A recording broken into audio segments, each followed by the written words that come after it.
I got my first ever PlayStation trophy in August of 2011. I had just turned 12 and saved up money in order to buy a PlayStation 3. This was the first console I'd ever bought with my own money. And the first trophy I got, funnily enough, was in Cars 2. A game that I later went on to platinum over a decade later as my 35th platinum. The first game I platinum was Sly Cooper and the Thievius Raccoonus in October of 2011. A game series I instantly fell in love with. What is actually crazy is that I didn't get my second platinum until 4 years later, in June of 2015. And that was for Sly's second outing in Band of Thieves. I didn't get properly into trophy hunting until I would say 2020. I got my 10th platinum in April of 2020, my 20th in December of 2021, my 30th in March of 2023, my 40th in May of 2024, and today it is time for me to get my 50th platinum. And there is really only one option for what game that should be.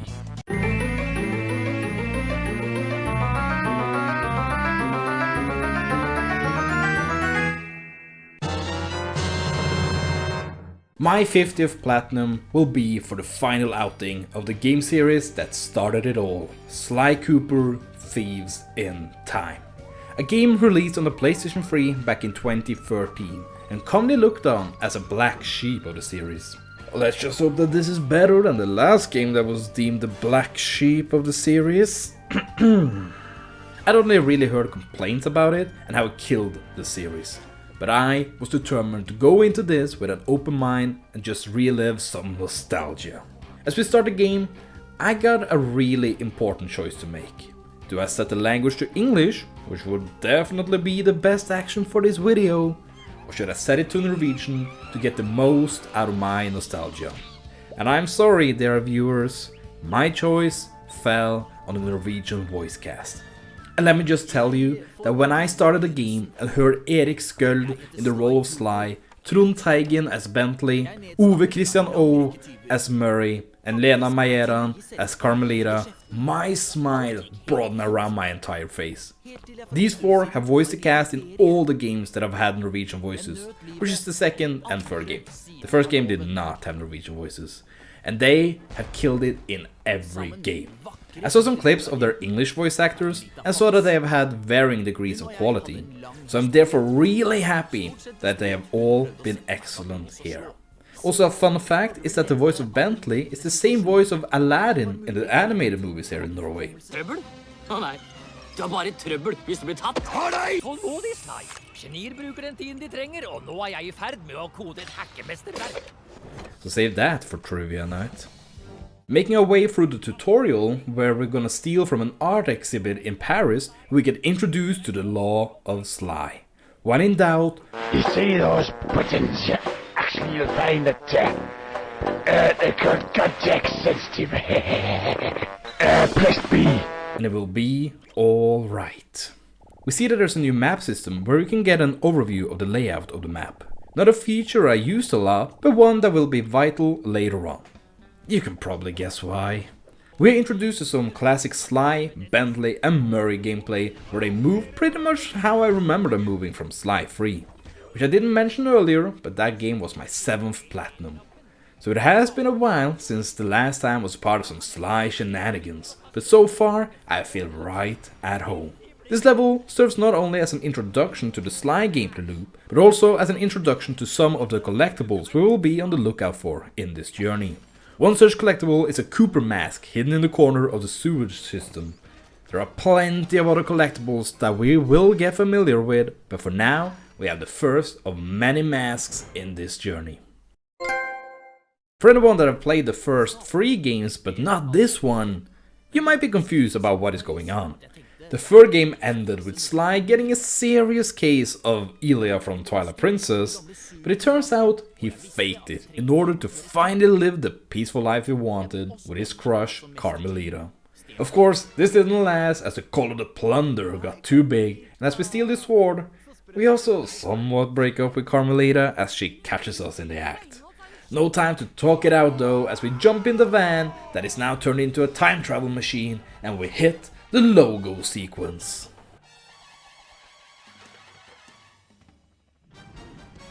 This game is all about traveling back in time to save the Phoebus Raccoonus from being erased in the past. And that means finally seeing all the Cooper clan members that we've heard so much about in the previous games. The first stop is Japan and Ryoichi Cooper, who has been captured by a seemingly time-traveling criminal from our day and age. Seems that somehow we aren't the only ones having mastered the time-space continuum. Gameplay-wise, we are treated to a very few familiar concepts. We start off in a base of operations where we can select any of the 3 protagonists or go into the trusted Thiefnet in order to purchase the various upgrades in the game. Having picked up a few coins in Paris, we decide to invest a little into ourselves. Out in the overworld, I get treated to a very welcoming sight as there are sparkles in the back pocket of some of the guards. That means pickpocketing, and luckily in this game these treasures have a fixed price in all the levels in the game and they come in sets of 3. One 100 coin treasure, one 200 coins and one 500 coins treasure. I still remember the days of endless grinding for coins in Slys 3.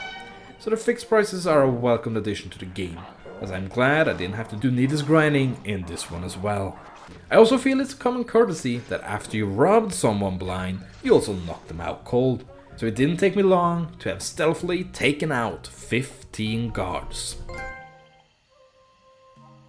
Speaking of familiar concepts, the planning missions where we have to sneak around taking pictures also return. And I don't know about you, but they were always one of my favorites. Really made me feel like a master thief planning out a heist. It also helped me to get a good layout of the level, so good game design is an added bonus. The heist this time around, freeing our ancient relative Ryoichi. A crucial part of this plan is sneaking in dressed as a guard. This is where another big part of the game comes into play. Costumes. Each world has a unique costume befitting of that time era, and each gives a unique gameplay mechanic that I will get into at a later stage. So for now, let me introduce you to General Mugshot! Using the costume and posing as an officer of the guards, I wasn't kidding with the Mugshot name by the way, lets us get into prison where they are keeping Ryoichi. And after getting some masks and watching a monkey get spanked, we managed to free our long lost relative. The cool feature of this game is that we actually get to play as the relatives, and they come equipped with their own unique abilities and weapons. Their combos are based on Slys' moveset, but they have their own animation for stealthily taking out enemies and charging up their attacks, which is quite neat. Ryoichi's ability is that he can leap from one pointed surface to another, getting across large gaps that Sly couldn't get past, which comes in handy in order to collect one of the returning collectibles, Clue Bottles.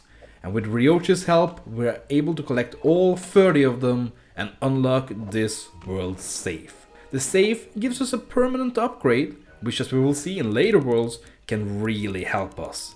Here, all we're getting is a coin magnet, so it isn't very useful, but hey, at least it gives us a trophy. With Ryoichi freed, we can start the real struggle of taking down the big bad El Jefe, which is in fact a criminal from the modern day traveled back in time to steal Ryoichi's staff and alter history. We decided in order to take him down we need information. Unfortunately, he doesn't really come out or talk to anyone besides Madame Geisha, a famous dancer. Luckily, we have a pink ball of muscles ready to take on the role of the celebrity who... What am I even looking at? I didn't take Jefe as a gooner, but here we are. What was I saying? Oh yes! To get to the costume, we need to deactivate the security around it. And it's time to talk about the hacker minigame. Bentley has 3 different kinds of minigames he can partake in when hacking into a computer. They are a 2D side-scroller shooter, an isometric tank shoot-em-up, or a motion-controlled obstacle course. Yup, you heard that right. a motion-controlled obstacle course in a game released towards the end of the PS3 lifecycle. I own a fair share of PlayStation 3 games, but I didn't even know that the PS3 had a gyroscopic feature until I played this game. And it is the crazy age of 2025. The PS3 controller isn't really known for being the most comfortable controller to use, so I'm playing this using a PlayStation 4 controller. Meaning that whenever a motion control segment comes up, I have to turn on the PS3 controller and switch over to it before switching back to the PlayStation 4 controller once the segment is done. Oh, and you think that is the most crazy part of the setup for getting the platinum? Oh no, let me show you something. This game was released on the PS3, right? You saw me hold a physical copy of the game, right? Well, the PlayStation 3 has built-in HDCP, meaning that just connecting a capture card to it won't work at all. In later generations, like the PlayStation 4 and 5, this is a toggle, so that unless you're gonna watch Netflix, you can turn it off.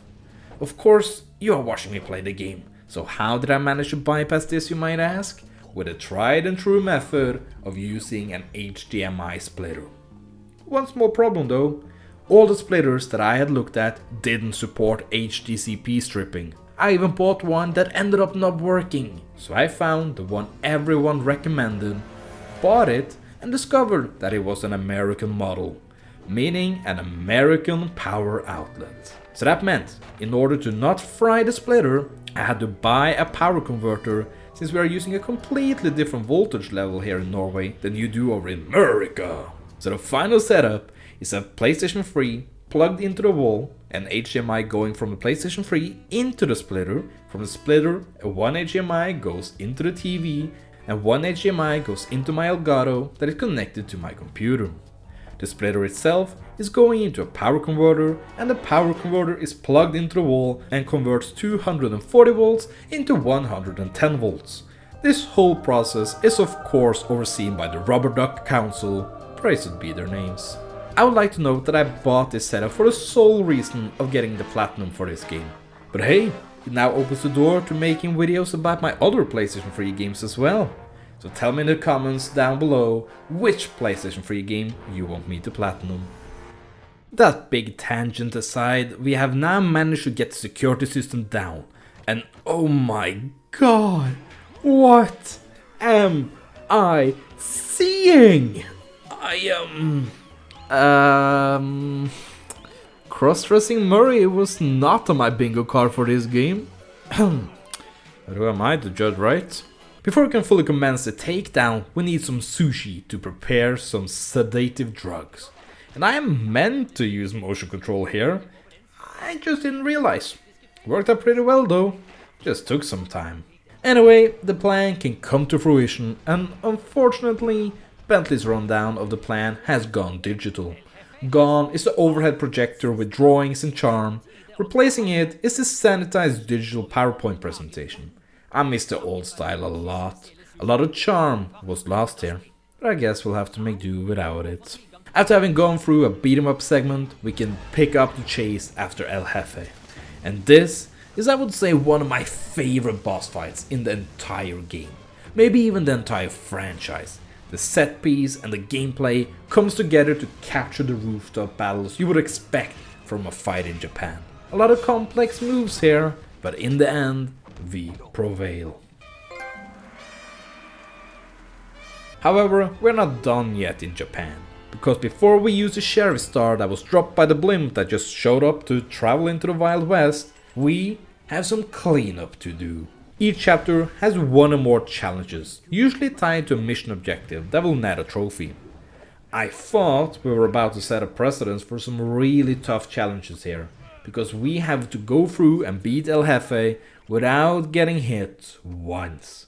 And let me tell you, with all the fire and projectiles, the hardest part is actually moving between the different rooftops. But after a few tries and really perfecting this perfect boss fight, we enter the Cloud City. Unfortunately, none of the other bosses has a trophy like this, which is really sad, because this was honestly a great and hard challenge. Oh well, the bad news continues as we can't really 100% to clean up our world until we have unlocked all the costumes in the game. And this is where we circle back to the gameplay system for these costumes. You see, every one of them has a way of interacting with the world. The one we get in this world allows us to walk past enemies disguised as a guard, but it also allows us to walk through fire and reflect fireballs. The latter is used to unlock a certain type of ancient door. These ancient doors hold a treasure that needs to be extracted to the hideout in a given amount of time, and without taking damage. These treasures aren't exclusively tied to the doors, but can also be found scattered around the overworld. We will circle back to those at a later time. And whilst the treasures aren't exclusive to the doors, opening our first ancient door does reward us with a trophy.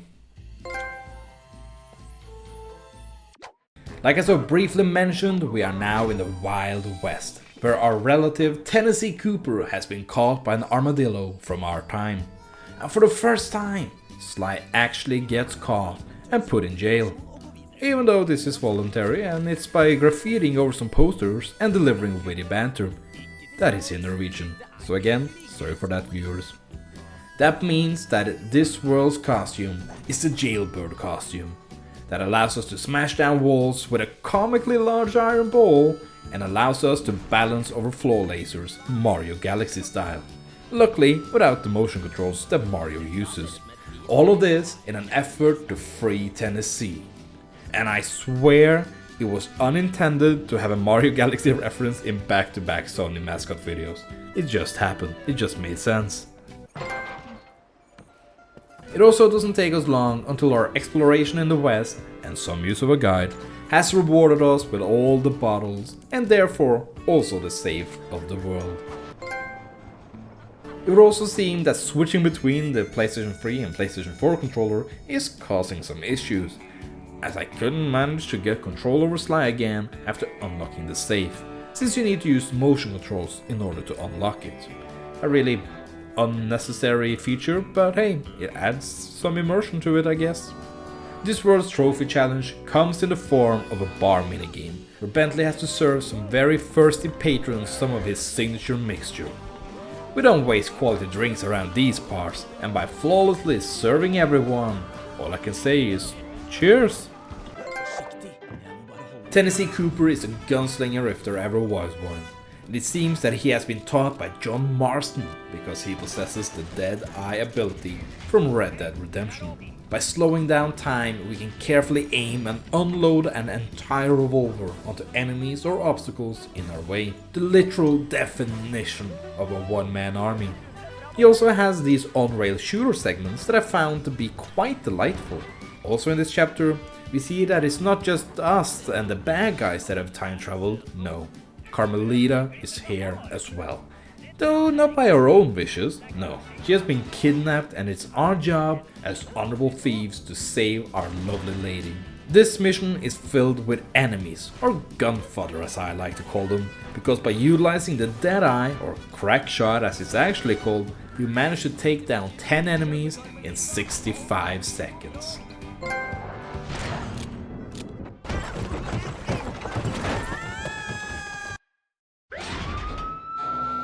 We managed to save Carmelita eventually, but it was all a ploy by Toothpick, the main bad of the area. He manages to capture Sly and the gang, and it's up to Carmelita and Tennessee to rescue them. And yep, Carmelita is an actual playable character.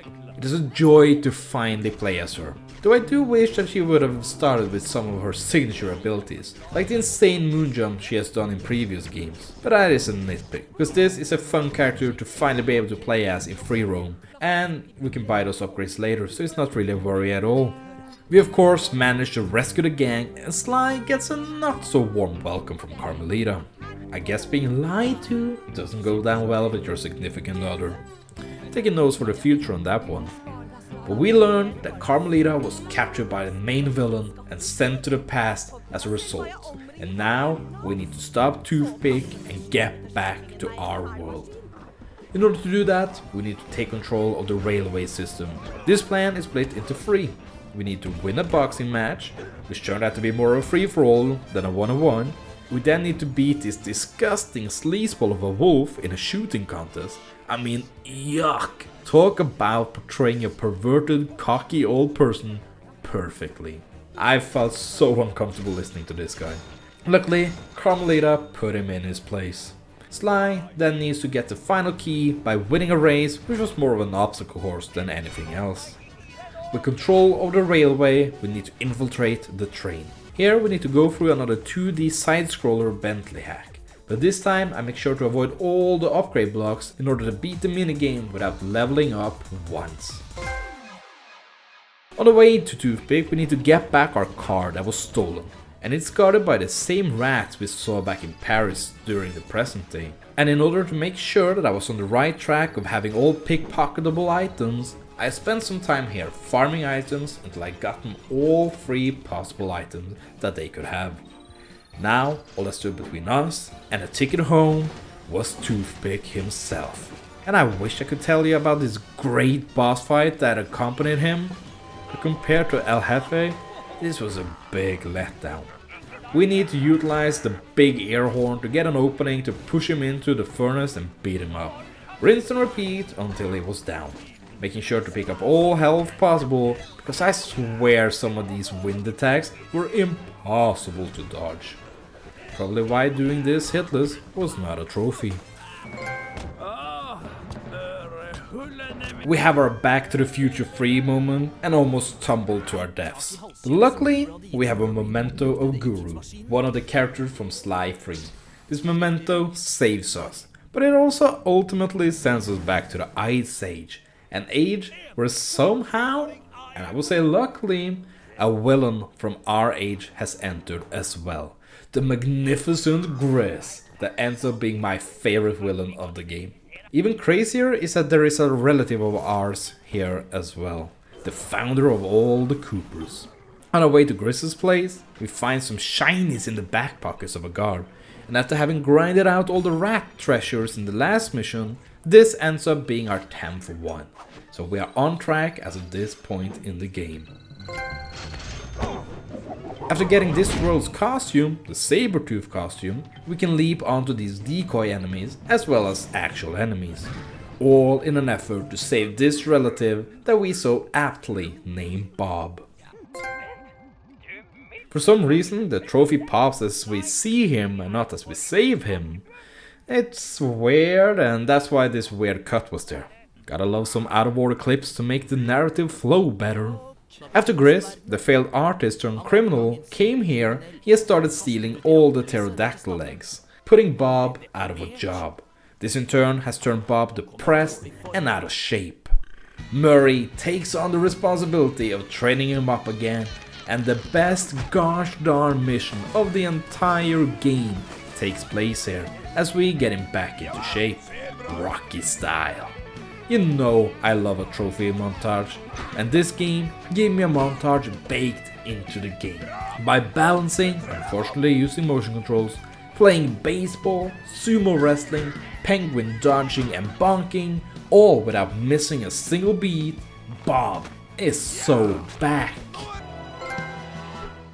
With Bob back in shape, we can properly start exploring this area. And after some further searching, we eventually find all the bottles and the safe of this area.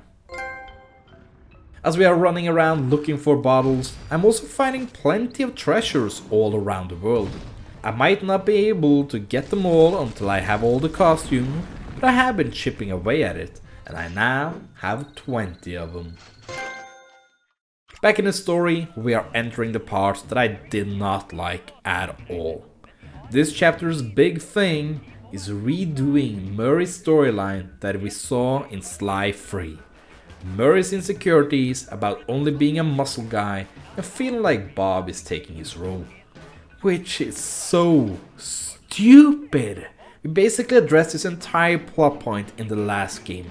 I mean, it started in the second one and then it was completed in the third game. We had 2 games to tell this story. We don't need it in a third one as well. Only this time it's done worse. All this because he couldn't scale an ice wall, which is Bob's special ability in this chapter, by the way. The best way of making sure Murray doesn't feel left out is to get him a trophy. because one of the most satisfying things to do in this game is to pick up and throw enemies at them. And by running around and just having a good time, we throw our 100th enemy. Not wanting to be outdone in either the trophies or fun, Bentley places bombs in the pockets of enemies, and watching them run around like scared chickens is honestly hilarious. And I know how psychotic that must sound, but just look at them. Sly, however, got the short end of the stick here, as we have to do this game's favorite activity, a tailing mission, in order to infiltrate Griss's HQ. Being bored waiting, I spammed the compass button, and I don't know how many times I needed to do it, but I ended up getting the trophy for pushing it plenty of times. And I am ashamed to show this, but there are a couple of Bentley segments here that I absolutely butcher, because I had totally forgotten that you could throw bombs. I thought we shot them from the dart gun, and it just didn't work at all.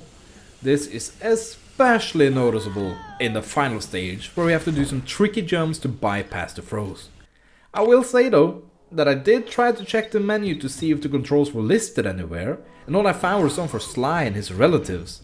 No mention about the bomb throwing at all, which ended up being a pain in my ass. At this point, Carmelita's also decided to come back to us after leaving to get some alone time to gather her thoughts. She still hasn't properly forgiven Sly, but it's a start. To quickly put a wraps on the inferior Murray storyline, he's the one to take on Griss in a figure skating brawl. Part rhythm game, part brawl, and honestly 100% fun. A clever boss fight that highlights the delight that is Griss. Seriously, his personality is great. Go look it up if you don't understand the Norwegian you're hearing in the background. I also realized why they didn't have the damageless trophies for these bosses. They would have been a pain to go for. At least the best villain of the game is finally taken care of. These in-between chapter cutscenes are a series staple. And for this game, it is the only cameo we get of Dimitri, one of the fan favorites. And he's completely voiceless in this entire game, sadly. A shame, because I really liked his character. I don't really understand why it was included. I guess just a pointless fan service if nothing else. This particular in-between section also brings up again the plot point I haven't mentioned yet. The fact that Penelope, Bentley's girlfriend, is missing. Probably just a coincidence though, right?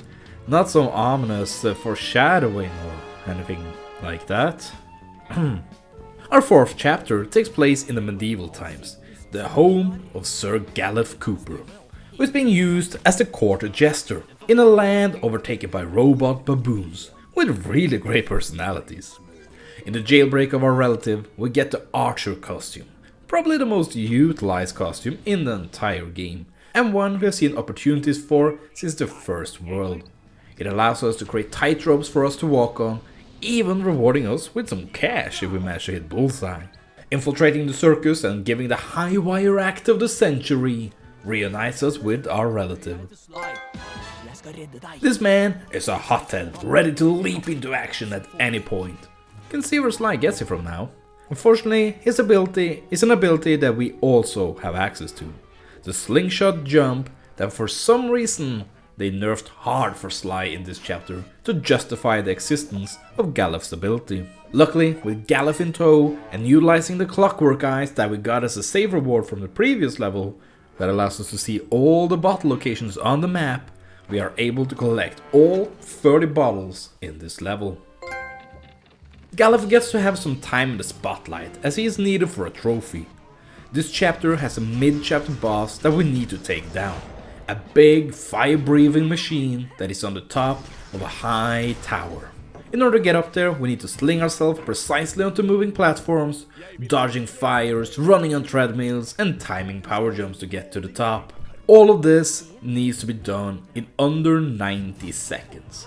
However, there are checkpoints during the climb, meaning that if you are like me and fuck up in the middle of the run, you need to load a previous save file to start over or restart the level completely and do the long run up to get here and try again. And as we know, we are on the PS3, which means insanely long load screens. Like seriously, they can last for up to 2 minutes. And with how often you go in and out of places, it adds up quickly. It took some time, mostly because I messed up the save files and had to start the mission over. But once I got a run going, I got it with time to spare. I decided to knock out an extra challenge as well, as in the middle of this level is a large tower, and over this beautiful city I decided to take a glide for 10 seconds. Towards the end of the level I have to compete in an archery game, where I need to not hit the friendly targets. And let me tell you that trying to win this one when trying to play safe is actually pretty hard. It took me a couple of attempts where I both hit friendlies and where I missed the target score by playing too safe. But overall, it was a very fun minigame. Very Ocarina of Time-esque, which is a game I've become a bigger fan of over the years by playing randomizers of it. Okay, it's time to talk about the elephant in the room. And no, I'm not talking about the boss of the next chapter. I am talking about the boss of this chapter, the Black Knight. Because with the reintroduction of the Penelope plotline, mechanical enemies, and general very high tech feel of the level and the knight itself, the biggest plot twist becomes pretty expectable, as Penelope is revealed to be the Black Knight. And of course I have opinions. I think one of the biggest gripes people have with this game, and why it's regarded as the black sheep of the series, is because of the storylines. Generally speaking, this is the best gameplay the series have seen when it comes to stealth and exploration gameplay. Not so much on the combat side, as Slys is very weak here. But if the story had been better, then this would probably have been the best one in the series for me. But instead, we get some pretty bad storytelling all around. The first chapter was very good. A good introduction to the game and its premise. The second chapter was fine. It didn't move things along too much, but it introduced Carmelita to the fray and set up the big bad. Then the third chapter was bad, with the entire Murray inferiority subplot, and only saved by Gris being amazing like I mentioned. And then here, it was just like the game finally remembered that they set up the Penelope plotline in the opening cutscene and had not done anything with it for 3 chapters. So they reintroduced it, teased that it would happen, and then BAM! Here you go. All in the span of like an hour. The justification of it all makes some sense, but not a heck of a lot. Like, she portrayed a bad guy like this in Sly 3, and she has always had the MO of working for the best. So in some way I could see this. On the other hand, it's so stupid and just tears down any character progression that happened in the last game. They feel like they just did it for the shock factor. The fact that she did this because Sly's good guy thief act made it so she couldn't get the most money is such a bad justification and just feels like a cop-out. At least try to come up with something interesting if you're gonna pull a stunt like this. I could see this coming from a mile away, when in the opening it said that she just disappeared one day. And I was extremely sure it would happen when they brought it up again in this chapter's intro. So the shock factor, it didn't even work. She's also supposed to be a mastermind, super clever, and has been part of taking down villains before. But for some reason she thinks that she isn't being manipulated and used here by the big bad, that she's in control. We later get the information that she was gonna be discarded by the main bad once he had gotten everything he wanted.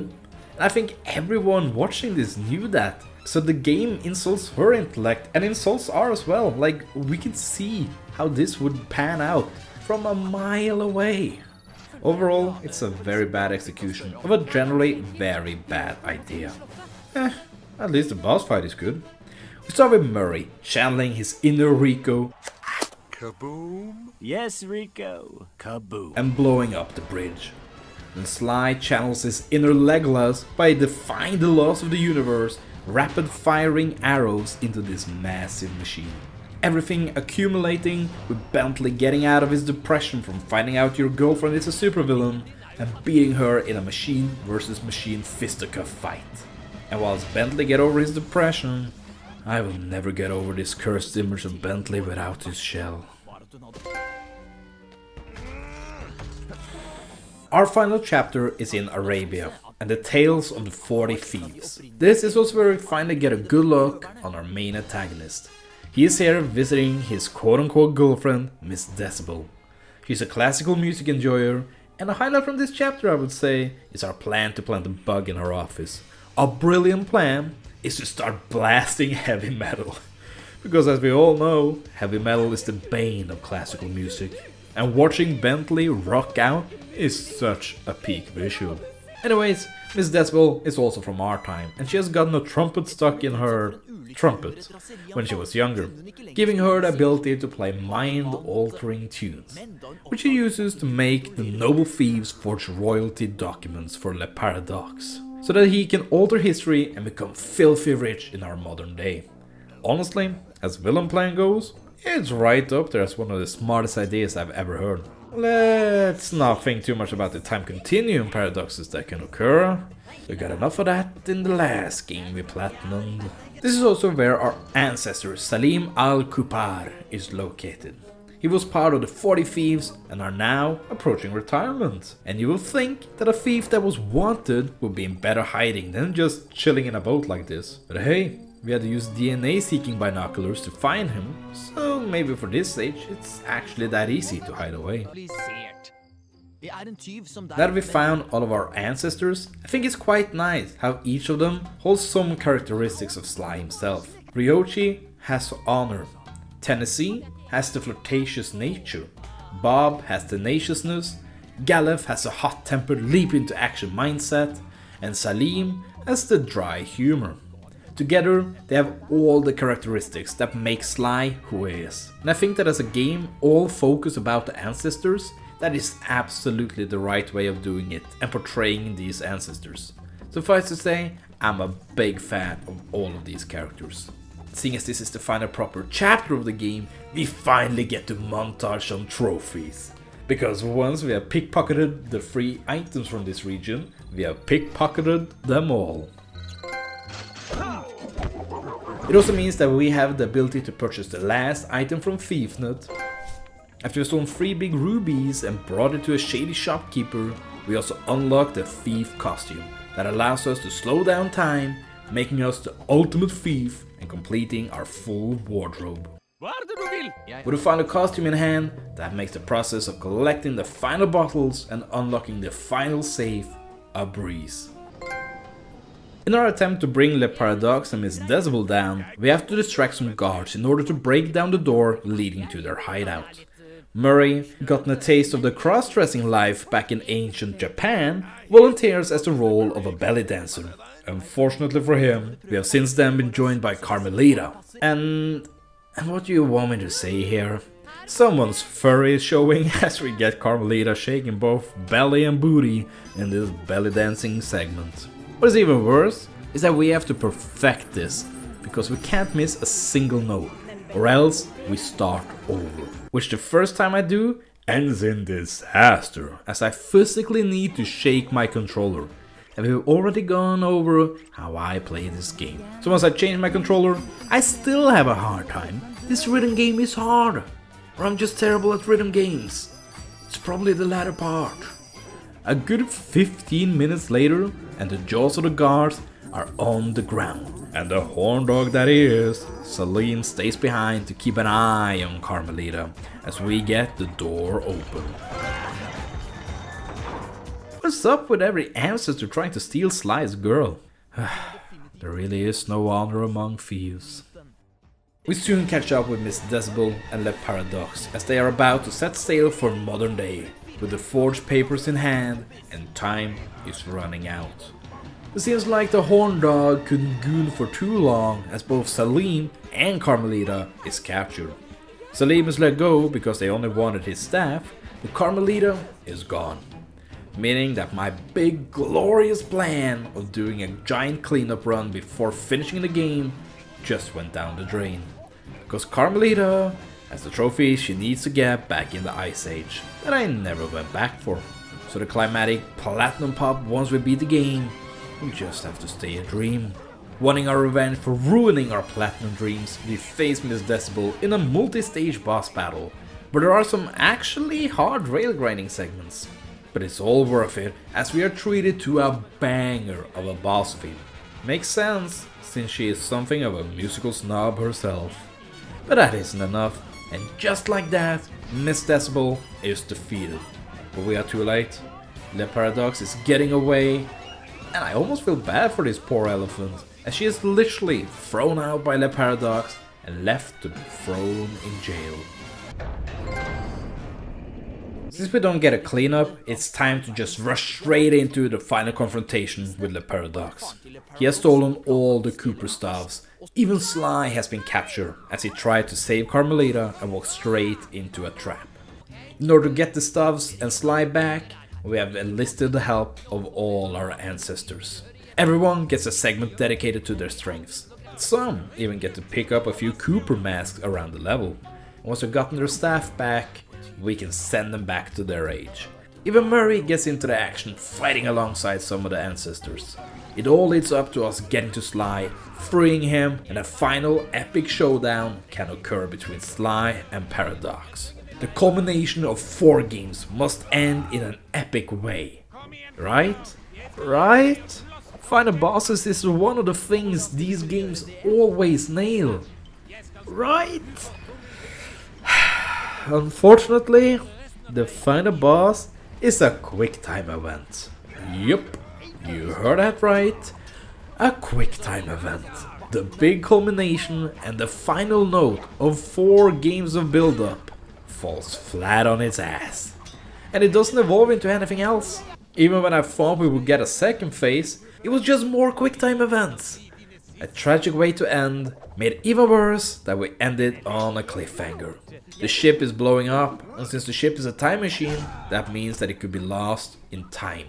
So we beat Paradox, but out of the goodness of our heart, we save his life, and he steals our parachute, leaving us stranded. And as we are lost to time, we close the final chapter?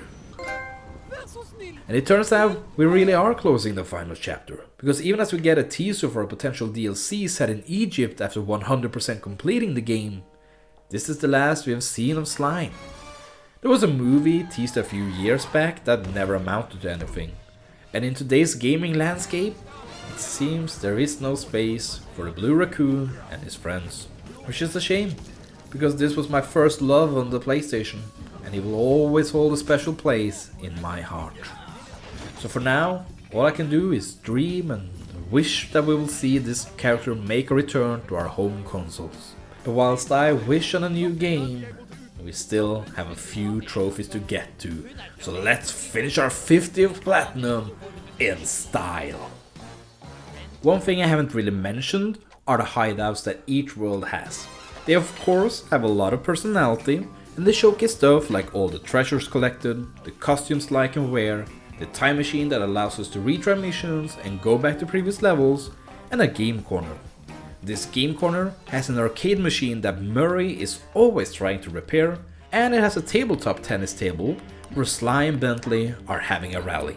By controlling Sly and getting a rally of 20 in each of the 6 hideouts, we pop the Cooper open. The arcade Murray is trying to fix can somehow only be repaired by getting all the treasures in a level. And as we clear out ancient Japan, we fix our first one. And by using our thief costume to get the last treasure in Arabia, we unlock our last. We'll get to what this arcade does in a minute, but first let's finish our cleanup of every chapter. I mentioned that the thing that stopped me from getting the platinum after beating the final boss was because Carmelita got kidnapped. And since she was kidnapped, I couldn't go to the Ice Age so that she could blast some penguins. This was so tedious, not gonna lie. I had to shoot 40 of these fuckers and I could find about 7 to 8 in the overworld. So that meant go track them down, enter the hideout and return to hunt them again. Mind you, the load times haven't gotten any shorter, so every return took about 2 minutes of waiting. But eventually, all the penguins were taken care of. I had somehow also missed a mission-specific challenge in Arabia. In a mission where we control Bentley's remote chopper, we need to not take any damage at all. Luckily, there were some checkpoints around, so if I got hit, I could just restart there. Overall, this one wasn't that bad. I was still missing several masks from each chapter. Some were in the overworld and were pretty easy to check. Some, unfortunately, was in levels, and I didn't remember which levels I had cleared. Luckily, or I should say unfortunately, I also need to go back to each level because of a feature I mentioned at the beginning. Do you remember what I said was a new addition to this game? Yep, that is correct. The map. Some levels had custom maps and I needed to view every single one of them in order to pop navigate like Drake. So with a couple of guides, I started in chapter 1 and worked my way through all levels with custom maps. It would have been quick if it weren't for some of these missions requiring me playing quite a bit through it before entering the area with the custom map, and I feel like a broken record mentioning the long load times, but it didn't help either. Luckily, starting from chapter 3, the in-level masks stopped becoming a problem as I had started using a guide for the masks at that point. And to my surprise, as I entered the boss arena for Penelope, I had viewed every single map in the game. This one caught me by surprise, since the guide I used mentioned that there were some levels in Arabia that had multiple custom maps that I know I hadn't viewed. But I guess the game just counts missions and not every single custom map. All the masks we've been collecting has been used to get various bonus unlocks. These have been skins for the paraglider, skins for all the playable characters, and cosmetics for our staff.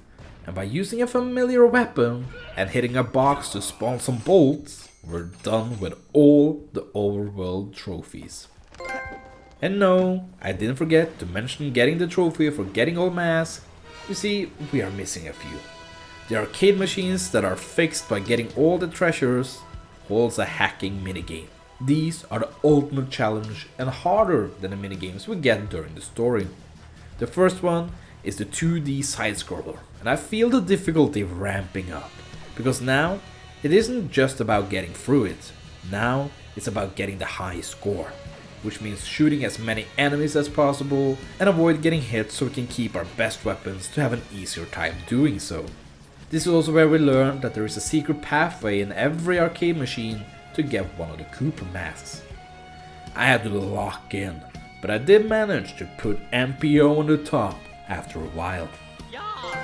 This was just beating the first arcade, and after grinding my way through another hard side-scroller, 2 hard tank missions, and 1 hard motion control level, I was faced with the final arcade machine. But before tackling that, I want to comment on the quality of these missions. I think the one I liked the least was the tank mission, as they could drag on a bit. They had the most complex gameplay, and for that I enjoyed it, but some of these segments lasted forever. Then comes the motion control missions, which was surprisingly fun. It is motion control, so of course it's some jank, but they were short and inoffensive, and for that I liked them. The 2D side-scroller segments were a blast. I enjoyed leveling up and constantly getting stronger firepower, though they were actually the toughest to get the top score on the arcade machines, as they were the easiest to mess up in by taking some stupid damage. With that summary out of the way, let's beat the ultimate arcade machine. This one combines all 3 minigames into one big level, where we have to go through a side-scroller, a tank, and a motion control level, one after the other. This is also where we find our 60th and final mask hidden in the second level at the end of the motion control segment. And honestly, this one wasn't as bad as I thought it would be. Since it is so long, they are pretty lenient with the score needed. And as we battle away through the digital final boss as a tank, we beat our final high score 8-bit Bentley style. And in my heart, a mask and stripes will live forever as my 50th platinum.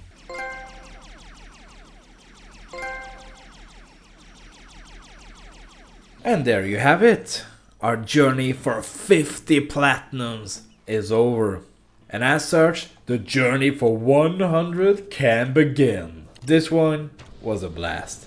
Hearing all the Norwegian voices again, hearing the new Norwegian voices, like dude, Johannes Joner and Halvard Djupik is in this one. If you aren't Norwegian, those names might not mean anything, but Johannes played one of my favorite characters in an advent calendar ever when he played Lillegutt in Juli Blåfjell. And I'm like 95% sure Halvard Djupvik is the dude from the amazing Jarlsberg commercial. The Ost er Ost commercial. You know what I'm talking about. Sorry, I probably lost all viewers at this point. The point is, this was amazing and just fed into my nostalgia in the best way possible. The gameplay was really some of the best I can remember from the series. Getting all the collectibles was so much fun and using the costumes were a treat. The story, however, really soured the experience here. The rehashed Murray storyline and rushed Penelope story really irked me. I felt like they ran out of time at the end and just rushed an ending together to have something. And the game as a whole suffers from it. Made even worse when you know they tease the DLC through the 100% completion bonus that never happened, leaving Slys' fate unambiguous, stranded in Egypt, and us without any Sly for the last 12 years. So with a heavy heart, I closed the door on this amazing franchise as I joined the ranks of dreamers wishing for a new game in the franchise. But with Sony's strategy being focused on remastering The Last of Us and Horizon for the millionth time and pumping out live service garbage, my hopes aren't very high. But this is a celebration and not a downer. So let's again remind ourselves that we are at 50 platinums, and here is for 50 more. Next time we will do something a bit harder, and a game I just didn't have time to finish when it came out. So until then, remember that I love you guys, and bye!